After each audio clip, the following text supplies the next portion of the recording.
Ticket দেখতে চেয়েছিলেন TT, আর তার মুখে গরম ঘুগনি ছুঁড়ে মারা হলো, এমনটাই অভিযোগ। বারুইপুর স্টেশনে আক্রান্ত মহিলা টিকিট পরীক্ষক, মহিলা কামরায় উঠে টিকিট দেখতে চাওয়ায় হামলা। সুভাষগ্রামের সাইদা বিবির বিরুদ্ধে হামলার অভিযোগ উঠেছে। বারুইপুরে আসার বৈধ টিকিট ছিল না ওই মহিলা যাত্রীর, আর টিকিট দেখতে চাইতেই একেবারে মুখে গরম ঘুগনি ছুঁড়ে মারেন সুভাষগ্রামের সাইদা বিবি, এমনটাই অভিযোগ। মহিলা যাত্রীকে আটক করে জিজ্ঞাসাবাদ বারুইপুর জিআরপি। জিজ্ঞাসাবাদের মুখে অপরাধ কবুল করেছেন অভিযুক্ত মহিলা যাত্রী।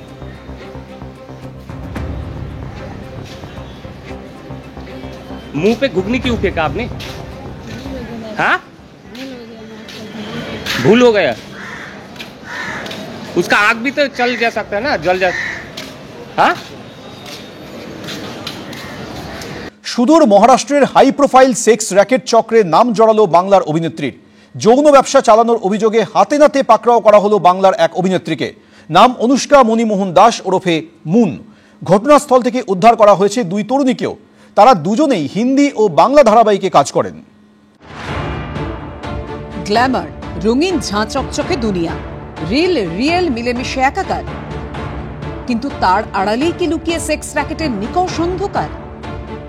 অভিনয়ের স্বপ্ন দেখিয়ে যৌন ব্যবসায় নামানোর অভিযোগ। এবার সুদূর মুম্বাইয়ের হাই প্রোফাইল সেক্স র্যাকেট চক্রে নাম জড়ালো বাংলার অভিনেত্রী। মুম্বাইয়ের মীরা রোডের কাছে সেক্স র্যাকেট চালানোর অভিযোগে হাতে নাতে পাকড়াও করা হলো বাংলার এক অভিনেত্রীকে। নাম অনুষ্কা মণিমোহন দাস ওরফে মুন, বয়স 41। একাধিক সিনেমা বিজ্ঞাপনে অভিনয় করেছেন তিনি। সেই সঙ্গে ঘটনাস্থল থেকে উদ্ধার করা হয়েছে দুজন তরুণীকে। তারা দুজনেই হিন্দি ও বাংলা ধারাবাহিকে কাজ করেছেন। ইতিমধ্যেই তাদের মহিলা আশ্রয় কেন্দ্রে পাঠানো হয়েছে। मामला काशीमरा पुलिस थाने का है। यहाँ पे एक मॉल में वह जो है देह व्यापार के लिए कुछ मॉडल और जो फिल्म में काम करती थी उन लड़कियों को लाई थी, और इसका जाल जो है वो पुलिस ने बिछाया। जो अनुष्का मोनीदास है, इसे गिरफ्तार किया है। एक महिला कुछ मॉडल ट्रेनिंग करने वाली लड़कियों को सप्लाई करने का काम करते थे, उनके ऊपर ट्रैप करके पुलिस ने उनको अरेस्ट किया है। उसमें 2 लेडीज को रेस्क्यू किया गया है। इनको ठाकुर मॉल जो है अपना, वहाँ के सामने से उनको गिरफ्तार किया है। মহারাষ্ট্রের বসাই বিরাট পুলিশ সূত্রে দাবি, বহুদিন ধরেই লক্ষ লক্ষ টাকার বিনিময়ে এই এলাকা থেকে মহিলাদের পাঠানো হতো হাই প্রোফাইল ক্লায়েন্টদের কাছে। গোটা দেশ জুড়ে ছড়িয়েছিল যৌন ব্যবসার নেটওয়ার্ক। পুলিশ সূত্রে দাবি, গোপন সূত্রে খবর পেয়ে বুধবার রাতে ভুয়ো ক্লায়েন্ট সেজে মুম্বাই আহমেদাবাদ হাইওয়ের পাশে একটি মলে হাজির হন পুলিশ অফিসাররা। ডেকে পাঠানো হয় অনুষ্কা সহ বেশ কয়েকজন অভিযুক্তকে। বেশ কিছুক্ষণ কথাবার্তা চলার পর টাকার লেনদেন হয়। অভিযোগ তখনই পাকড়াও করা হয় অনুষ্কাকে।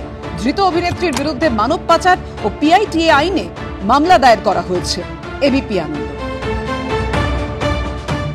26/11 আতঙ্ক ফিরে এলো মুম্বাইয়ে।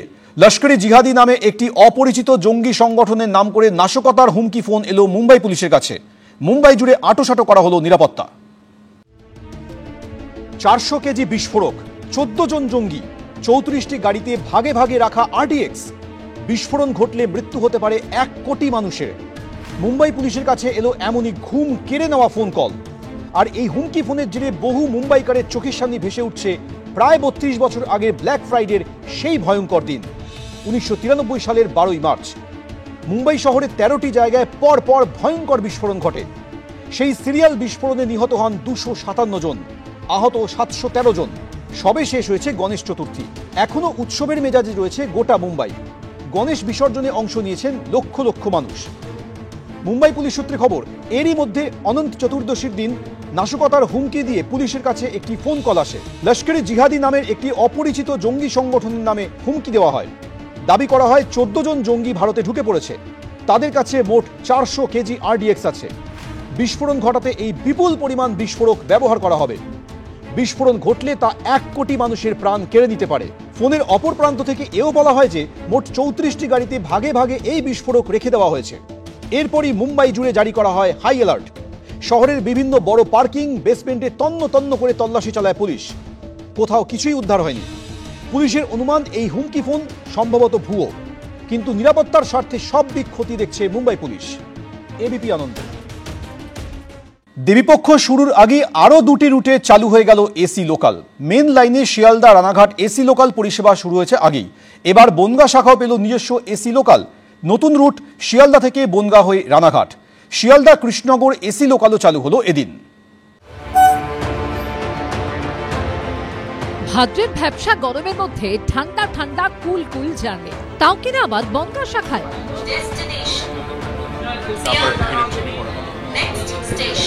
যে লাইনে ট্রেন সফর মানেই দুর্বিষহ ভিড়ের চাপ ঠেলে যাতায়াত, সেখানেই এবার রেল পরিষেবায় এক নতুন অধ্যায়ের সূচনা হলো। দেবীপক্ষ শুরুর আগেই আরো দুটি রুটে চালু হয়ে গেল এসি লোকাল। এবার শিয়ালদা থেকে বনগাঁ হয়ে রানাঘাট পর্যন্ত পৌঁছানো যাবে এসি লোকালে। শিয়ালদা থেকে কৃষ্ণনগর পর্যন্ত মিলবে এসি লোকাল পরিষেবা। এবার বনগাঁ শাখা পাচ্ছে নিজস্ব লোকাল এসি ট্রেন। আজকে শুরু হয়েছে যাত্রা রানাঘাট থেকে বনগাঁ হয়ে শিয়ালদা। প্রথম যাত্রায় সওয়ার হয়েছেন অনেক মানুষ, তারা রয়েছেন তাদের মধ্যে একটা উৎসাহ লক্ষ্য করা যাচ্ছে। এটা তো খুব ভালোই লাগছে, এই গরমের মধ্যে এই এসি ট্রেনে যাওয়াতে খুবই ভালো লাগছে। Better relaxable journey. বনগাঁ লোকালে তো এটা ভাবাই যায় না যে কোনোদিন এসি ট্রেন চালু হবে। বনগাঁ শাখার ক্ষেত্রে সকাল 7:11 রানাঘাট থেকে এসি লোকাল ছাড়বে। এরপর সকাল 7:52 সেটি পৌঁছবে বনগাঁ স্টেশনে, আর তারপর 9:37 ট্রেনটি পৌঁছবে শিয়ালদা স্টেশনে। আবার সন্ধ্যে 6:14 শিয়ালদা থেকে ছেড়ে এসি লোকাল রাত 8:04 বনগাঁ এবং তারপর 8:41 রানাঘাটে পৌঁছবে।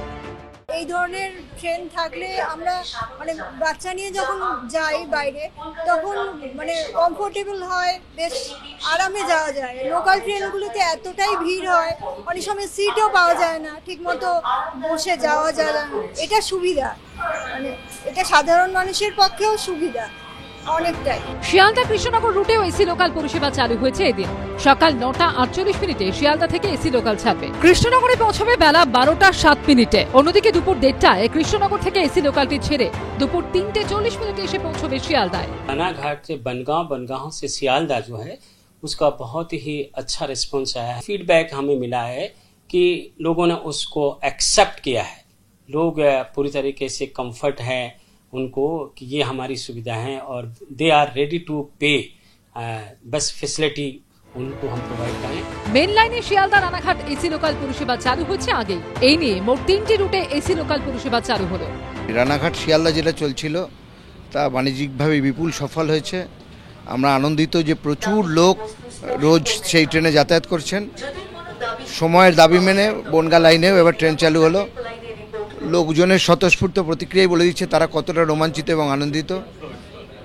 ভবিষ্যতে আরও ট্রেন চলবে, এই ট্রেনও বাণিজ্য সফল হবে আমরা আশা রাখি। রেলের তরফে জানানো হয়েছে বনগাঁ শাখার ক্ষেত্রে শিয়ালদা থেকে বিধাননগর ও দমদম জংশনের ভাড়া 35 টাকা, শিয়ালদা থেকে বনগাঁর ভাড়া 120 টাকা, শিয়ালদা থেকে রানাঘাট পর্যন্ত এসি লোকালে যেতে লাগবে 150 টাকা।